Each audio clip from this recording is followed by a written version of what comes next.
Don Emiliano Navarrete, padre de José Ángel Navarrete, este chico de 18 años que junto con los otros chicos se encuentra en este momento en condición de desaparecido. Don Emiliano, ¿qué le pareció todo? ¿Qué le pareció la reunión con Peña Nieto? ¿Qué dice una mañana después? Pues para mí, verdad, en lo personal, pues pues algo que no me movió, verdad, de la reunión que tuvimos con el presidente. Yo esperaba algo más eficaz, algo más con ganas, ¿no? De decir, ¿saben qué? Pues vamos a ir y los encontraremos en poco tiempo, ¿no? Que se hubiera ese ánimo. Yo es lo que esperaba de escuchar de un presidente, ¿no? De México, que nos representa, ¿no? Pero pues, desgraciadamente a mí me decepciona porque eso lo he oído, lo que escuchamos de su boca. Lo he oído en Chilpancingo con los otros representantes en Acapulco. Para mí, definitivamente, no pasa nada, ¿no? 5 horas. No esperé, yo esperé algo más sorprendente, más algo que me tuviera algo un poquito, con una esperanza, ¿no? Dijera, no, pues sí, es el presidente. La reacción de él, ¿verdad? Para mí, en lo personal, estoy igual como el principio, ¿no? Porque pues la reunión a los 33 días de haber sucedido los hechos y no porque él hubiera querido verdad recibirnos. Todo esto se logró gracias a la participación de todos los medios de comunicación, también podemos decir, ya sea de la República Mexicana, de la presión del extranjero, ¿no? Y por parte de nosotros. O sea, no fue porque dije, no, pues que haya salido por él mismo, ¿verdad? Que hubiera sido en el momento. Pues para mí, ¿verdad? Me decepciona, ¿no? Como gobierno que son, les falta mucho, ¿no? Para representar a una sociedad que exigimos, ¿verdad? Como le dije a él, ¿no? Yo no le vengo a pedir un favor, no, le vengo a pedir justicia como ciudadano mexicano que soy, que por ley yo siento que me corresponde exigir, ¿no? No le vengo a pedir limosna ni nada. ¿Por qué? Porque principalmente, como digo, fue personas de gobierno que cometieron el atropello gravemente hacia nuestros hijos, nuestros jovencitos, indefensos, ¿no? Entonces, pues por eso, ¿verdad? Yo quisiera, ¿verdad? Que pues hubiera algún resultado, ¿no? Más, rápidos y precisos, que haya una movilización muy eficaz, como le he dicho, ¿verdad? Don Nicolás Andrés Juan, padre de Edgar Andrés, que es uno de los normalistas que resultó herido. ¿Con qué se queda usted, don Nicolás, después de la reunión con Peña Nieto y parte de su gabinete? Creo que la exigencia en esos momentos, como lo he dicho en otras ocasiones y ayer se lo mencioné, es la atención médica primordial ahorita para mi hijo y sobre todo que... ¿Cómo está su hijo? Pues gracias a Dios, después de la primera cirugía, está evolucionando de manera favorable, ¿sí? Gracias también a la atención que le han brindado en el hospital y los apoyos, ¿no? Pero como le he dicho reiteradamente, eso no minimiza el dolor, la angustia de ver a mi hijo en una cama en el hospital. El sufrimiento que día a día, cuando le hacen las curaciones, se retuerce de dolor, ¿sí? Las heridas que le han hecho a causa de las operaciones, ¿sí? La traqueotomía, una sonda en el estómago. Le tuvieron que abrir la parte del tobillo para extraerle parte del hueso y hacerle la reconstrucción en el paladar. Una serie de cicatrices, sí, que apenas va sanando. Todo eso me duele y me dan ganas de llorar, sí. porque la verdad es triste ver que a los estudiantes que buscan el progreso, buscan la superación, sean reprimidos por el Estado, ¿sí? Y como lo mencioné al presidente, el licenciado Enrique Peña Nieto, el día de ayer, lo más triste es que veamos a militares que deberían de estar al servicio de la comunidad, impidieron, ¿sí?, la inmediata atención de mi hijo a un hospital, y eso le iba a causar la muerte. ¿Cómo fue eso? Según el maestro que apoyó a mi hijo y al compañero que apoyó también a mi hijo en ese momento, Omar, aquí presente, sí, que ahorita lo escucharemos. Cuando ellos tenían la intención de sacarlo de ahí y llevarlo a un hospital, los militares lo impidieron, dejándolo ahí sangrándose por más de 2 horas. Cuando mi hijo llega al hospital, estaba a punto de asfixiarse y morirse, ¿sí? Tuvieron que hacerle la traqueotomía de urgencia para que pudiera salvarse la vida. Eso me indigna bastante, ¿sí?, de ver de que, por eso le pedí al licenciado Enrique Peña Nieto que hiciera las investigaciones el por qué los militares actuaron de esa manera, ¿sí?, cuando debían de ellos de prestar el servicio. Según ellos solicitaban el servicio de una ambulancia que nunca llegó, ¿sí? Querían recibir la atención en una clínica cercana y lo impidieron. Creo que no se pudo, y eso iba a provocar la muerte de mi hijo, ¿sí? Afortunadamente las fuerzas de un joven, yo creo que le ayudaron la fortaleza de un joven le ayudaron a poder soportar y aguantar para poder salvar la vida.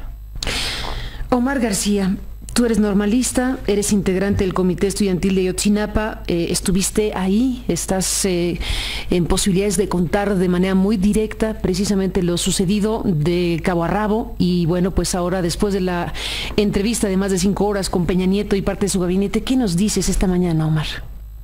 Bueno, primero, sí estuve ahí en los hechos, en el segundo ataque a los compañeros, a nosotros. Por parte de gente desconocida. Estábamos acorralando la zona, dado que no había llegado ninguna corporación a asegurar las evidencias. Cuando pues estuvimos 2 horas tratando de comunicarnos con los medios de comunicación, pidiendo ayuda a otras organizaciones, los medios nos decían que no podían llegar porque les habían prohibido de parte de la presidencia municipal. Nos enlazamos por radio también y pues no nos contestaban con el mismo argumento de que el gobierno estatal había prohibido. ¿Estatal o municipal? Estatal y municipal. A ver, ¿cómo fue eso? ¿Cómo fue la conversación de ustedes con los medios, a quienes llamaban, a los medios locales? A los medios locales, a los del estado de Guerrero, que no podían ir a cubrir el caso porque les habían prohibido. ¿Prohibido es la palabra? Sí, prohibido. Así ¿Desde el estado? Dejaron, desde el estado y desde el gobierno municipal. Así nos decían. En verdad, los únicos que nos atendieron fue la radio de la universidad, o sea, la radio de la Universidad Autónoma de Guerrero, que es un poco más abierta y más accesible pues a la población. Fueron los únicos que nos estaban atendiendo por radio. Como a las 2 horas finalmente empezaron a llegar algunos medios de comunicación, algunos periodistas de la prensa local a tomar la nota, a sacar fotografías, a entrevistarnos. Y fue cuando ocurrió el segundo ataque, pues.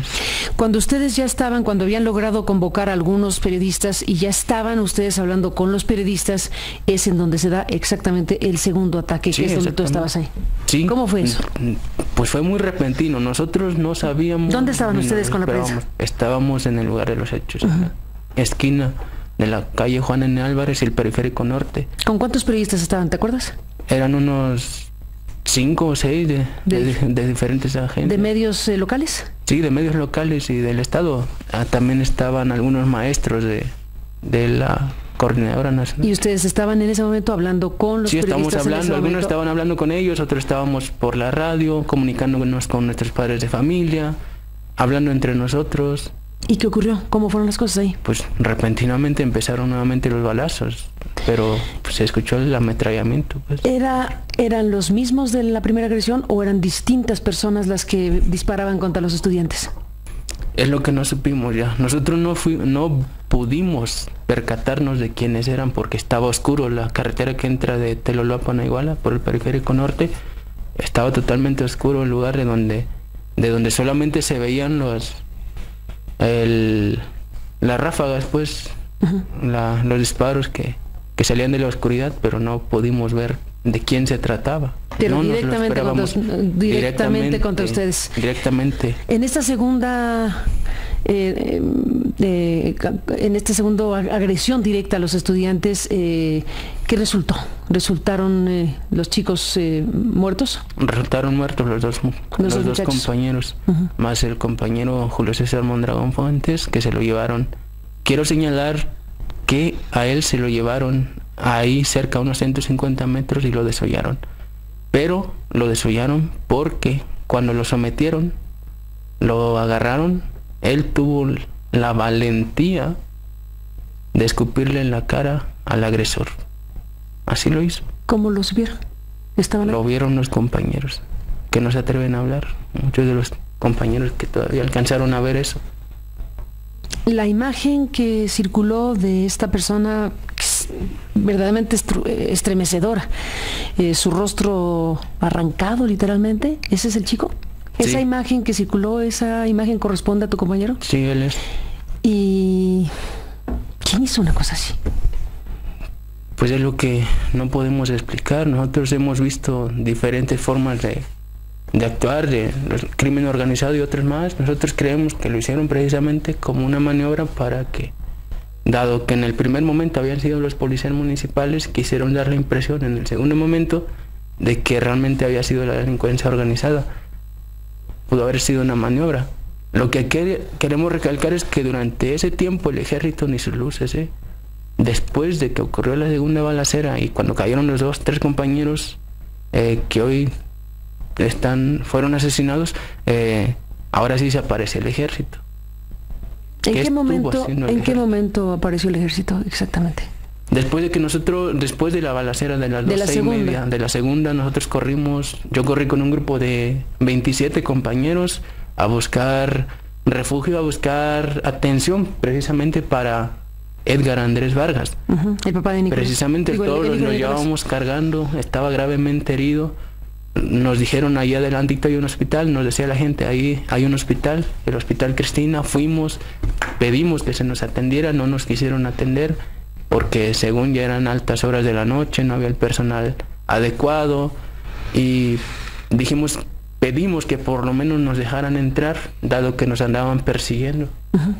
Y entonces sí, el personal de guardia nos dejó entrar y al poco rato llegó el ejército, acusándonos de allanamiento de morada, con lujo de violencia, cortando cartucho, dándonos culatazos al pecho, quitándonos los celulares, revisándonos pues como los peores delincuentes. Y al compañero que estaba herido también lo sometieron. Y nosotros nos acercábamos, le decíamos, oigan, no están viendo que está herido, no están viendo que está gravemente herido, lo que necesitamos es apoyo porque nos han atacado los policías municipales. Y fue ahí donde nos dijeron, pues ustedes se lo buscaron. ¿Ustedes se lo buscaron? Sí, ustedes lo buscaron, eso les pasa por andar haciendo lo que hacen. O sea, una criminalización es reflejo de la criminalización que le han insertado en el pensamiento de las fuerzas del orden aquí en nuestro país. Luego nos pidieron nuestros nombres a todos y nos fotografiaron a todos y nos dijeron algo muy claro y que personalmente para mí empieza a cobrar un poco de sentido. Nos dijeron, dennos sus nombres reales, porque si nos dan sus nombres falsos nunca los van a encontrar. ¿Cómo? Así nos dijeron. Y bueno, muchas personas que se acercan a nosotros nos dicen ahora, oigan, ¿no se han preguntado qué estaba haciendo el ejército en esas 2 horas previas al segundo ataque? ¿No saben que durante la Guerra Sucia y la historia de México, los expertos en desaparecer personas son precisamente el ejército? o es precisamente el ejército. No se han preguntado por qué han pasado 33 días y no hay ninguna pista del paradero de sus compañeros.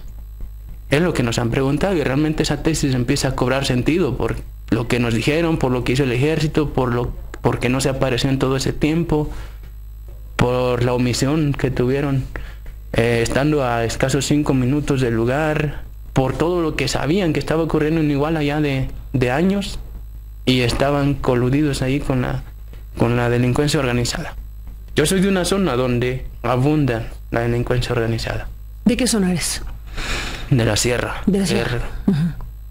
Yo soy de allá y yo vi con mis propios ojos muchas veces desde niño matarse entre unos y otros. Vi cómo la gente tiene que irse a Estados Unidos, algunos chavos, algunos tienen que enfilarse pues con el crimen organizado, y el ejército ahí anda. El ejército nada más le dan su mochada y se retira. Yo también fui de peón con la gente, mis compañeros, los de mi pueblo, todos crecimos así, yendo de peones con los que siembran amapola y todo eso, y no me da miedo decirlo, porque así crecí. Entonces, siempre llegaban a arreglos con los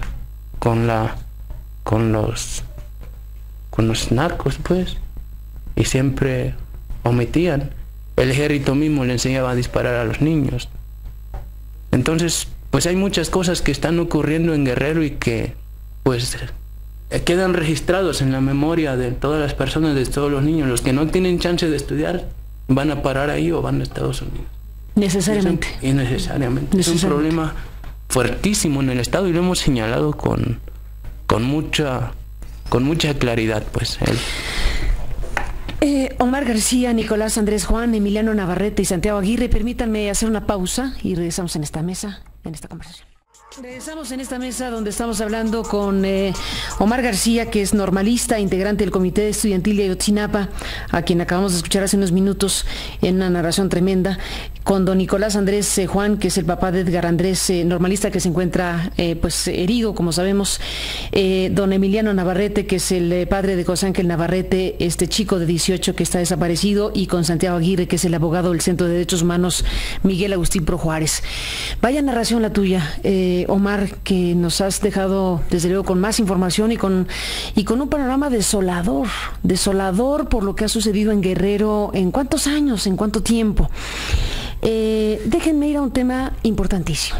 Uno de los primeros asuntos, y probablemente quiero adivinar, lo primero que le habrán planteado a Peña Nieto ayer y a su gabinete, es las versiones que han circulado sobre ustedes, sobre lo que está en el trasfondo de esta situación trágica, y el tema del crimen organizado y la delincuencia y los narcos y todos estos asuntos. Hay versiones que han corrido en medios de comunicación y versiones que han sido divulgadas, obtenidas pues de algún tipo de autoridad, porque los medios en todo caso recibirían algún tipo de información de las propias declaraciones de los delincuentes o presuntos delincuentes detenidos.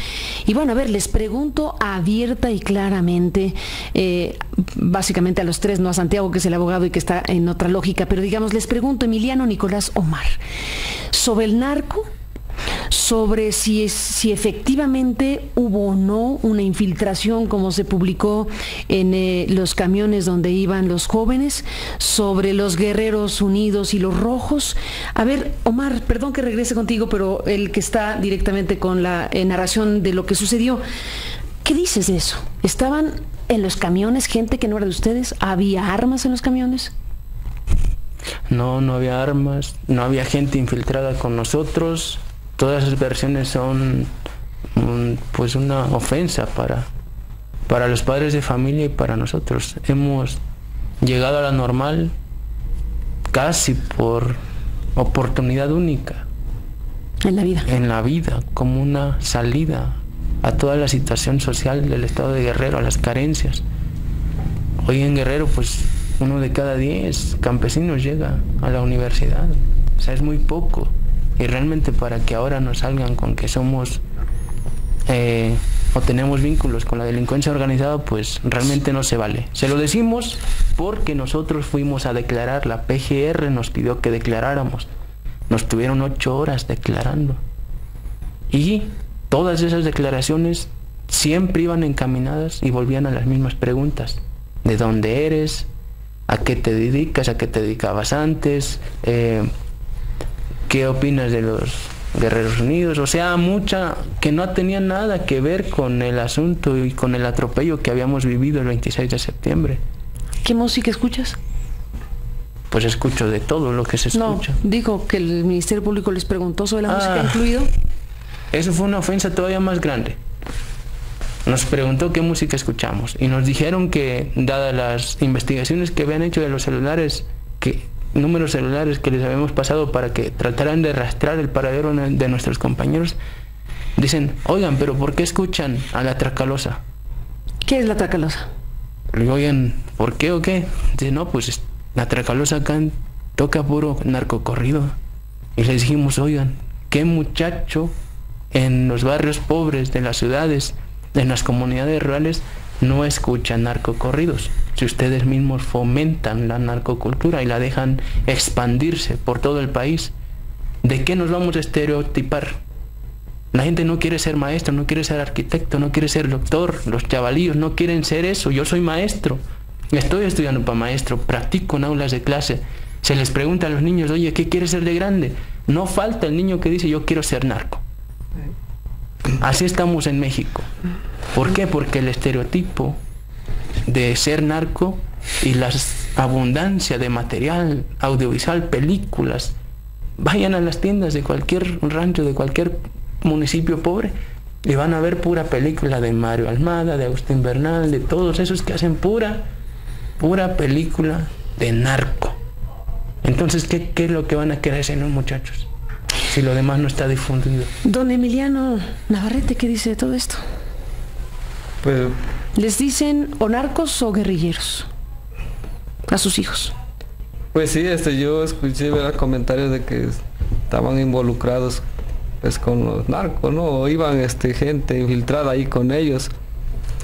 Pues yo digo, no tengo estudios, ¿verdad? Pero no soy tan tonto para creerme esa tontería que divulgan, ¿no? Si hubiera infiltrados de gente mala adentro, en los autobuses, no irían desarmados. Entonces hubieran muerto, yo creo que todos los policías esos que agredieron. ¿Por qué? Porque como dicen que cargan mejores armamentos los narcos que los policías. Entonces es algo tonto de que nos quieran o le quieran sembrar a la sociedad esa idea. ¿Por qué? Porque ya dijeran, pues están dando patadas de ahogado, ¿no? Así de fácil, ¿no? Como yo en lo personal conozco a mi hijo, o véame a mí si tengo cara de maleante o de una persona pues nociva para la sociedad, ¿no? Para mí esos comentarios, ¿verdad?, sobre nuestros muchachos están fuera de contexto, puedo decir. Don Nicolás Andrés Juan, ¿qué dice usted de todo esto? Pues es imposible, ¿no?, creer que nuestros muchachos estén vinculados con esos grupos delictivos, porque conocemos a nuestros hijos, cada padre conoce, y yo conozco a mi hijo, y en ningún momento dentro de las pláticas, las conversaciones que yo he tenido con mi hijo, nunca me ha mencionado nada de eso, ¿sí? Siempre a lo que viene a estudiar, ¿sí?, a sus prácticas. Precisamente esa noche, como a las 8 de la noche, yo tuve una conversación con mi hijo, ¿sí? Estuve platicando por teléfono. Esa misma noche. Esa misma noche, como a las 8. Y platicábamos acerca de unas prácticas que ellos antes de que sucedieran las cosas. O sea, estaba él en Iguala, sí. Hablaron por teléfono usted y su hijo. Así es. ¿Y qué le contaba a su hijo? ¿Qué estaban haciendo ahí?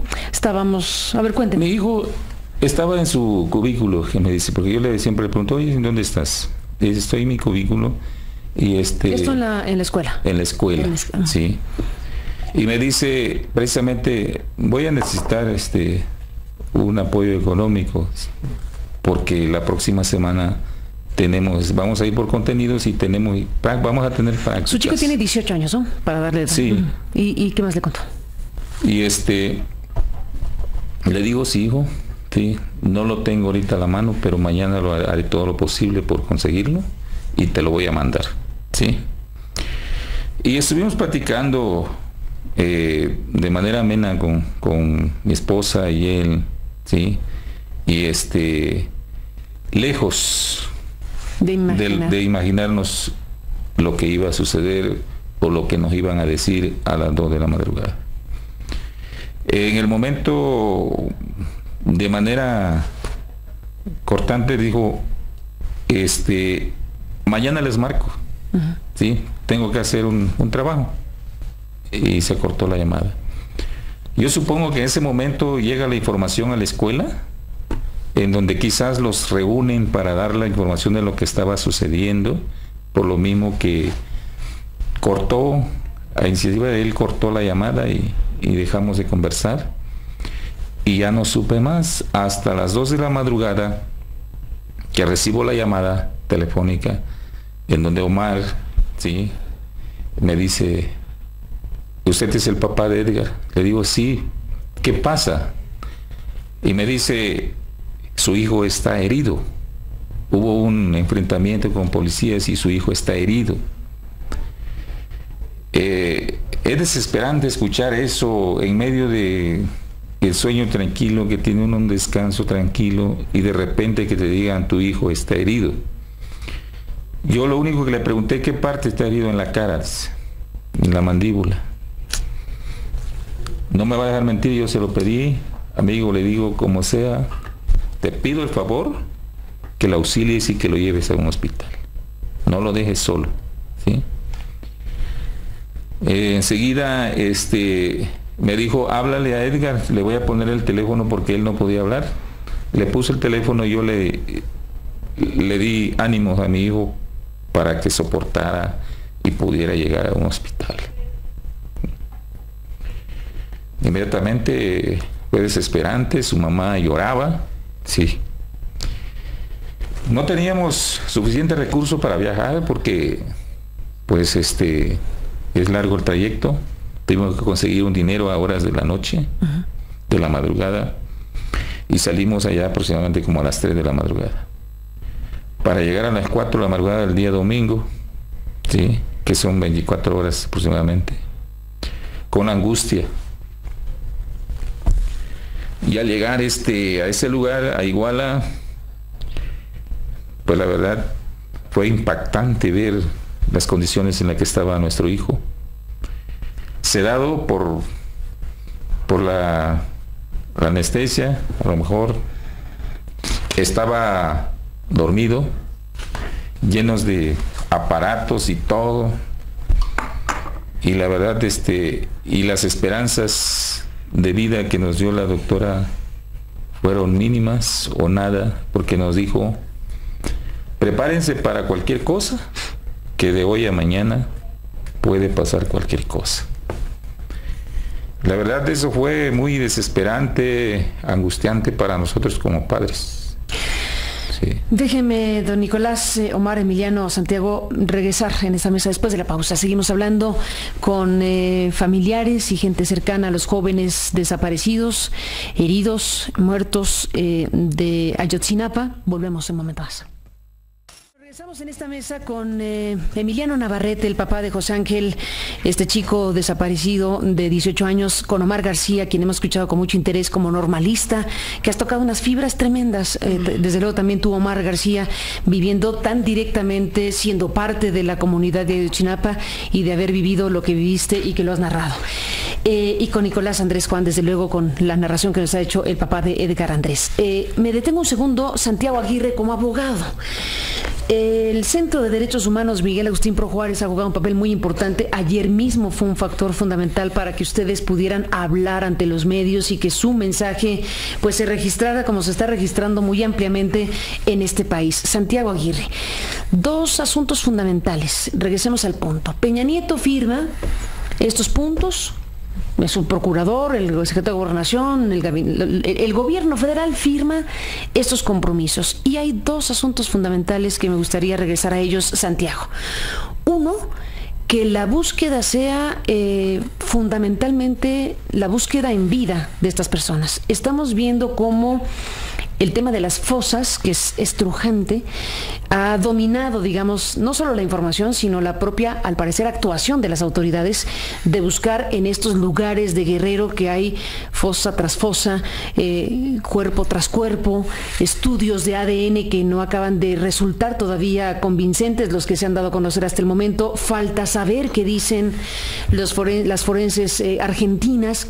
Y entonces están dos asuntos principales, Santiago: la búsqueda en vida, como un redireccionamiento, digamos, de la estrategia gubernamental, y una asistencia técnica internacional. Ustedes están pidiendo que, dado lo que ha pasado en más de 30 días, se requiere que vengan también otros de fuera, además de los argentinos. ¿Qué están planteando? ¿Qué están pidiendo? ¿Qué se espera, Santiago, en algo que es el correr de las horas, de los minutos, en algo urgente? Muchas gracias, Carmen. Pues después de las palabras de Omar, de los señores padres de familia, es poco e insuficiente lo que uno pudiera complementar. Desde la perspectiva del Centro PRO, y quisiera destacar del Centro Tlachinolan, que son quienes localmente hacen todo el trabajo y quienes exponen la vida acompañando este caso, estamos posiblemente ante el hecho singular de violaciones masivas a derechos humanos más grave de los últimos 40 años en México. Ese es el tamaño del problema. Y en esa magnitud, evidentemente hay múltiples asuntos que tocar. Por eso es una minuta con 10 puntos. Y quizá esa pluralidad de puntos no permita ver en realidad la jerarquización que se hizo ante el presidente de los puntos centrales de los papás, que son los que tú señalas.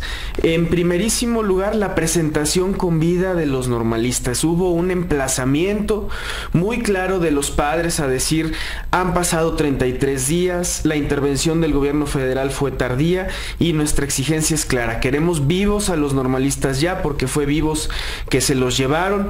Necesitamos una respuesta inmediata y no continuaremos en diálogos que no remitan a esa localización de los normalistas. Y eso se expresó bajo esta formulación de rediseñar la búsqueda en vida. Los padres, las madres de familia externaron su hartazgo de toparse en los medios con noticias de hallazgos de fosas. La demanda central fue: ya no queremos búsqueda de fosas. No puede ser que estemos en un país donde es una buena noticia que se encuentre una fosa con 28 cuerpos y que no sean de los compañeros normalistas. Entonces, ahí hay un planteamiento muy claro de búsqueda en vida. Tenemos que aterrizarlo con el gobierno federal, cómo van a ser los mecanismos. Y justamente vinculado con ese punto inicial está lo segundo, que es la asistencia técnica, que hoy se terminará de formalizar ante la Comisión Interamericana, que tiene que ver con que una comisión de expertos internacionales especializados en desaparición forzada, en la investigación de indagatorias complejas de vínculos entre crimen organizado y gobierno, pueda hacer una verificación técnica de la investigación del caso Ayotzinapa, pueda hacer una revisión que incluya los temas forenses, que incluya los temas de búsqueda, que incluya las líneas de investigación, pero también que pueda formular recomendaciones sobre cómo el Estado mexicano se enfrenta a las desapariciones forzadas. Los padres de familia claramente le dijeron ayer al presidente que esto tiene que ser un punto de inflexión en términos de cómo se procesan las desapariciones forzadas, que si hoy desaparecen 43 estudiantes de Ayotzinapa es porque ayer desaparecieron a 5 personas en Nuevo León, 10 en Tamaulipas, otro tanto en otros estados, y que eso es lo que ya no puede seguir ocurriendo. Entonces, esta comisión internacional tiene en primerísimo lugar la obligación de fortalecer la investigación del caso Ayotzinapa para localizar con vida a los compañeros desaparecidos, y en segundo término de contribuir a que este sea un punto de no retorno en términos de cómo se investigan las desapariciones forzadas en México. Desde luego, como señalas, en la medida en que van pasando los días, el desgaste de los padres y las madres de los estudiantes desaparecidos es mayor. No hay ni siquiera palabras que alcancen para nombrar ese dolor, y por eso el emplazamiento es muy claro. Se requiere que los estudiantes sean presentados con vida y que sean presentados con vida ya, porque así fue como fueron llevados, y fueron llevados por agentes del Estado. En ese sentido también los familiares fueron muy contundentes en señalarle al presidente de la República: estamos ante un hecho de desaparición forzada que compromete la responsabilidad internacional del Estado y frente al cual tiene que haber una respuesta de Estado con justicia, con verdad, con reparaciones, porque no se podrá aceptar otra respuesta frente a algo de esta magnitud. Déjenme hacer una pausa y regresamos. Está el alcalde Abarca, está el gobernador Aguirre, está lo que ha dicho el padre Solalinde, están muchos asuntos de los cuales después de la pausa les pregunto. Volvemos. Las versiones, terrible, y sé que terrible para ustedes, siendo directísimamente las personas que están relacionadas con estos jóvenes desaparecidos o heridos o muertos en los hechos de Iguala. Pero hablemos de ello, hablemos, don Emiliano, de estas versiones, de lo que causó un gran estremecimiento en la sociedad mexicana al escuchar a un hombre como Alejandro Solalinde, el sacerdote fundador y director del albergue Hermanos en el Camino, que ha dicho que obtuvo información de gente que le narró cómo sucedieron las cosas. Él mismo ha pedido disculpas por no haber ido con ustedes antes de decir lo que dijo. Él mismo ha dicho que pues da paso a que pueda coadyuvar de la manera que se pueda, pero incluso estuvo estos días en una situación donde finalmente se retiró del lugar a petición, al parecer, de ustedes mismos. ¿Qué me dice don Emiliano Navarrete de las narraciones del padre Solalinde, de lo que ha sucedido, de las versiones que corren? ¿Qué me dice, Emiliano? Pues mire, verdad, yo de los rumores del señor que dice, ¿verdad? Que al parecer yo no oí las noticias anteriormente, ¿no? Nomás lo supe por los compañeros de ahí, que decía que él tenía pruebas, que había visto, ¿no?, de que los muchachos estaban fallecidos. Pero yo pues siempre he estado en mi mente acá derecho, no me desvío por lo que digan los demás. Entonces pasó el tiempo y yo ese día que fue él al parecer fue a la normal y yo ese día no estuve en la normal. Entonces una persona tenía una información según que sabía dónde estaban los muchachos, ¿no? Por cierto que pues da vergüenza que lucren con el dolor ajeno. Me cobró 1,200 pesos para darme una dirección de donde estaban, según los muchachos. Una persona de Chilpancingo. ¿Quién? ¿Un policía? ¿Quién? No, es una persona común y corriente, ¿verdad? ¿Le cobró por eso? Parece que vive en Colonia Independencia, ¿verdad? Entonces yo ese día fuimos a ver, me dio la dirección y que estaban aquí en Pueblo Viejo, en Iguala, ¿no? Y como yo he asistido, ¿verdad?, con gendarmería y federales, he asistido a las búsquedas. Entonces fui a ver al señor, le pagamos el dinero y hablo con el comisionado Enrique Galindo. Entonces pues por parte de ellos, ¿verdad?, pues no puedo decir nada malo porque pues las veces que les he hablado pues, me han brindado la ayuda para asistir a los puntos que nosotros como padres nos han dicho, ¿no? Total, le hablé yo a él, ¿verdad? Y nos puso un helicóptero en Chilpancingo que nos trasladó a Iguala, y de ahí los de gendarmería nos fuimos hasta Pueblo Viejo, ¿verdad? Donde nos habían dicho que ahí estaban en una casa, ¿no? Pues sí, llegamos, va cerca del cerro y pues desgraciadamente pues no hubo nada, ¿no? Entonces a mí me habla, ¿verdad? Mi esposa ya como a las 2 de la tarde, dice que estaba el padre allá, ¿no? Dice, aquí está el padrecito. La verdad, en ese momento yo estaba tan enojado que le dije, ojalá y esté ahí ahorita que yo llegue, que lleguemos, ¿no? Porque ya fuimos con 4 padres, porque ya me cansé de que la gente lucre con el dolor ajeno, porque pues ya habíamos ido, ¿verdad?, por un señor de asegurarnos de que ahí estaban, ¿verdad?, y no era cierto, nomás aprovechó de la situación de nosotros, y todavía este señor viene a decirnos, pues hasta en el propio lugar de donde estamos. Para mí era humillante y tenía, pues, me dio mucho coraje, ¿verdad? Quería llegar, ¿verdad?, para decirle, pues yo lo que yo sentía de él, ¿no? Como servidor de Dios, ¿no? Lo que sí se puede decir, así es, y así son los servidores de Dios también, imagínense. Entonces, definitivamente, si él sabía, ¿verdad?, algo, lo hubiera comentado desde el principio, asistido al lugar de donde se debería de haber dado la información, no primero presentar a los medios, ¿no? Es como llamar la atención, hacerse publicidad, y para mí, no, su información que tenga no vale para mí. Don Emiliano, bueno, regresamos después de la pausa para escuchar a Nicolás, a Omar y a Santiago. Volvemos. Entramos en la parte final de esta mesa con don Emiliano Navarrete, el padre de José Ángel, este chico de 18 que está desaparecido y que esperemos aparezca pronto con vida, junto con los demás compañeros de la normal de Ayotzinapa, Omar García, normalista e integrante de este comité estudiantil, Nicolás Andrés Juan, papá de Edgar Andrés, normalista herido, y Santiago Aguirre, el abogado del Centro Agustín Pro Juárez. Don Nicolás Andrés Juan, el alcalde Abarca, la esposa del alcalde Abarca, el gobernador Aguirre, el procurador general de la República, ¿qué me dice de todo esto? De lo que ahora sabemos que sabían, por ejemplo, del alcalde Abarca.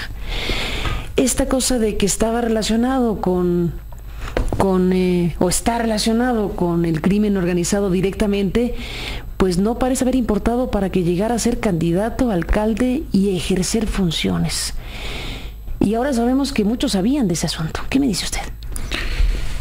Pues la verdad da tristeza porque el Estado mexicano pues está coludido, ¿no?, con esos grupos delincuenciales, y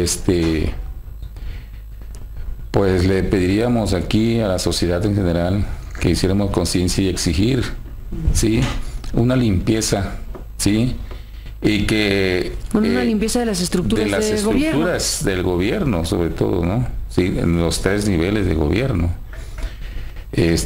para que, pero pues solo el gobierno, quizás, si no le exigimos como sociedad, sí, yo creo que es conveniente que a los que nos están escuchando, a la opinión pública, a todo el auditorio, le pedimos, ¿no?, para que nos unamos, ¿sí?, y exigir al gobierno federal, que es su responsabilidad vigilar y ver las estructuras políticas, las estructuras institucionales, ¿sí?, porque como tal nos parece que tiene una fragilidad y que ya no se sostiene como para hacer frente a esos grupos organizados, ¿no? Entonces, a grupos delictivos. Entonces, yo sí lo veo de esa manera, para que, pues en lo sucesivo, ¿no?, podamos tener paz en los lugares, en los pueblos, ¿sí?, en las comunidades, ¿sí?, y yo creo que sí se puede, ¿sí?, si todos los mexicanos nos unimos para hacer de nuestra patria una patria mejor, de paz, de prosperidad, lo podemos hacer. En esta ronda final, don Emiliano Navarrete, ¿con qué se despide? Pues yo, ¿verdad?, pues sigo insistiendo, ¿verdad?, que pues se agilice la búsqueda de nuestros muchachos, ¿verdad?, de los 43, ¿verdad?, que están, pues para mí no están desaparecidos, porque no se perdieron solos, como vuelvo a decir, ¿verdad? Estos fueron llevados en contra de su voluntad, ¿verdad? Entonces hay personas que saben dónde los tienen. Pues yo quisiera que pues todo persona, ¿verdad?, que pueda darnos información de ayudarnos a localizarlos, pues es que nos echen la mano, ya que para mí ha sido algo pues muy doloroso toda esta situación, ¿verdad?, pero debo de ser fuerte para seguir adelante. Yo a veces, como les digo, regreso a casa a las 11, 12 de la noche, las 2 de la mañana. No quiero ni llegar a mi casa. Me da un dolor. ¿De qué les voy a decir a mis otros 2 hijos? ¿Que no aparece su hermano? ¿Otra vez nada? Es algo fuerte para mí, ¿verdad? Llego a mi barrio, me siento extraño entrar a mi barrio, como si algo me faltara, ¿verdad? Y sí, y con la lentitud que vamos, es desesperante, ¿no? Para mí. Y quisiera pedir a todos, ¿verdad?, la colaboración de ayudar a encontrar a nuestros muchachos, para que en las familias tengamos un poco ya más de tranquilidad. Santiago Aguirre, como abogado del Centro de Derechos Humanos Miguel Agustín Pro Juárez, ¿con qué te despides de esta mesa? Bueno, lo dijimos ayer muy claro en el Centro Pro. El caso Ayotzinapa es la prueba de que en México hay un estado delincuencial donde la conjunción de una profunda corrupción con patrones de violaciones a derechos humanos no atendidos se expresa en la desaparición de 43 jóvenes estudiantes, que se suma a las miles de desapariciones que han ocurrido los últimos años en el país y que hemos visto con indiferencia como sociedad. En lo técnico, en el trabajo de derechos humanos, debe marcar un punto de no retorno que se exprese en la participación de expertos que revisen esta investigación, pero que también formulen recomendaciones sobre cómo responde o no el Estado mexicano frente a casos de desaparición.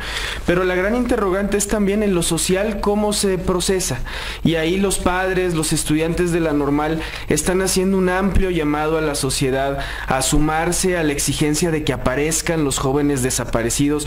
No es un tema de partidos, no es un tema de colores, es un tema de ya no ser indiferentes frente a una realidad en la que en este país puede desaparecer la gente sin que nada pase, en mecanismos donde estos casos se resuelven mediante la mera estigmatización de las víctimas y mediante mecanismos de impunidad. Y ese es el gran llamado que también hacen los familiares, los estudiantes, y que puede ser el factor que determine la presentación con vida de los muchachos, a los cuales 43 familias hoy en la noche van a seguir esperando.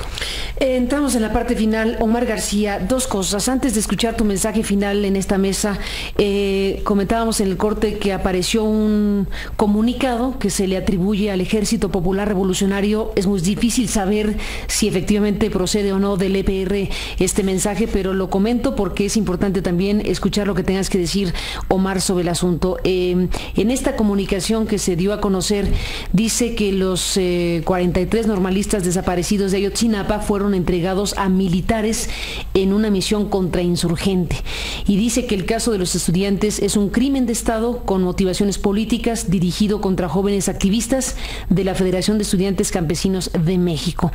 Esta comunicación, que empezó a circular desde ayer, dice que soporta esta afirmación en la cercanía geográfica del Batallón 27 de Infantería con las tumbas clandestinas. Y bueno, pues aquí habla de una mano criminal desde el Estado y de una misión contrainsurgente. Lo digo con estas pinzas, tratándose de un comunicado que se le atribuye a una organización como el EPR, sin que tengamos pues certeza de que pueda ser sí o no, pero que está circulando y que me importa porque sabemos también de ese tema.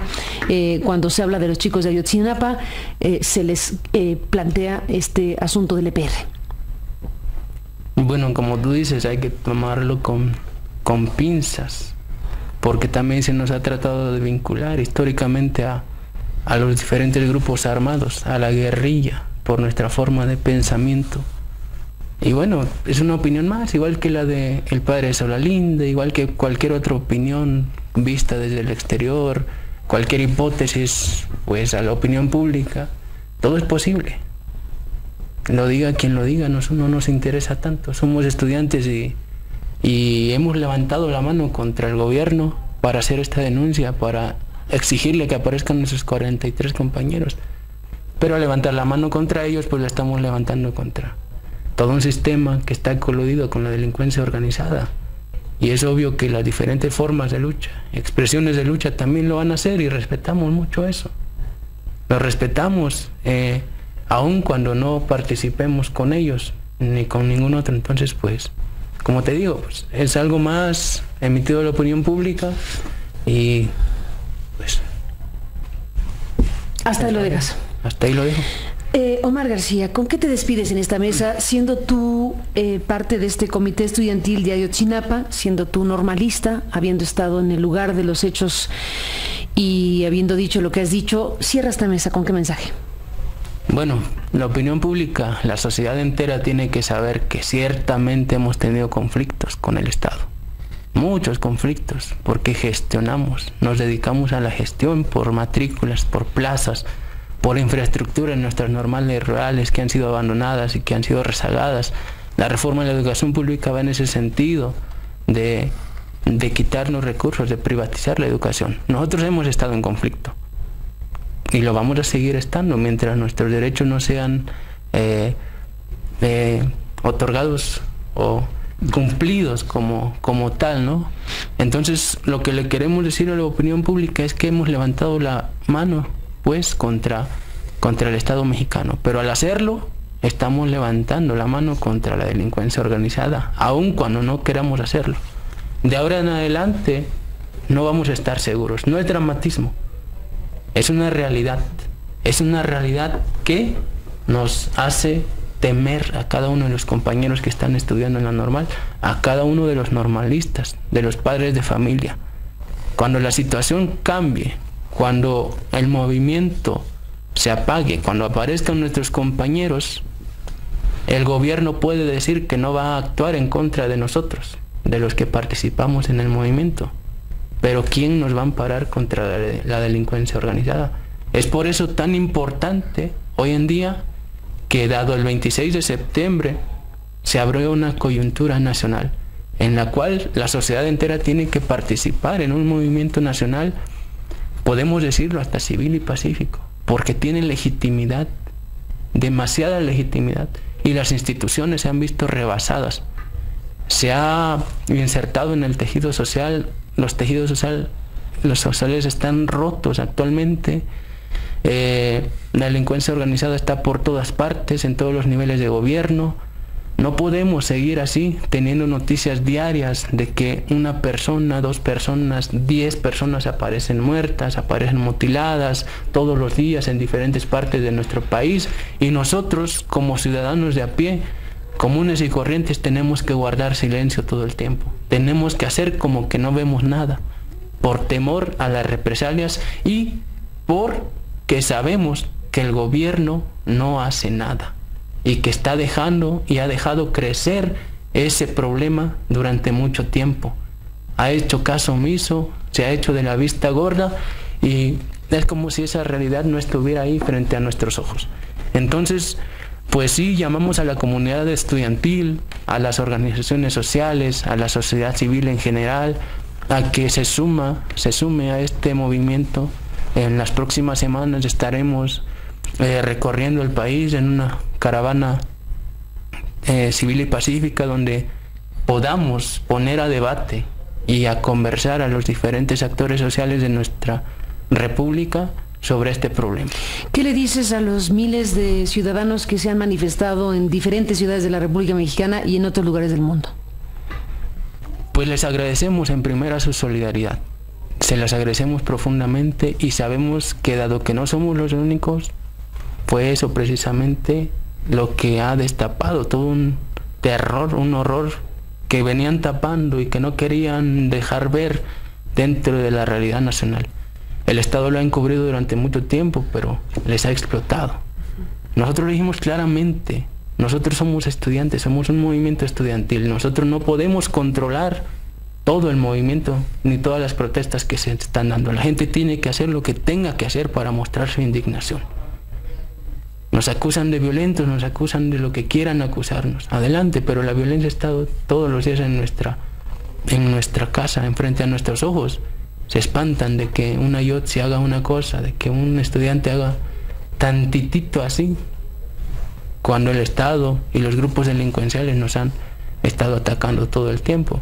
Comparemos, ¿no? O sea, Santiago Aguirre, abogado, gracias por estar aquí esta mañana. Al contrario, muchas gracias. Don Emiliano Navarrete, gracias por estar aquí esta mañana. Gracias a usted. Don Nicolás Andrés Juan, gracias por estar aquí esta mañana. Gracias a ustedes. Omar García, gracias por estar aquí. Muchas gracias. Esta mañana. A todos gracias y por supuesto estaremos siguiendo paso a paso todo esto que ha sucedido, está sucediendo y tendrá que suceder más adelante en relación a estos jóvenes desaparecidos. La exigencia es total en términos de la inmediata aparición con vida de estos jóvenes de la Normal Isidro Burgos de Ayotzinapa, Guerrero. Gracias a los cuatro por estar aquí en este programa y estaremos en comunicación, si me lo permiten, estaremos con ustedes. Vamos a un breve alto para despedirnos en unos momentos más, unos minutos para despedirnos. Me quedo aquí con ellos para agradecerles su presencia.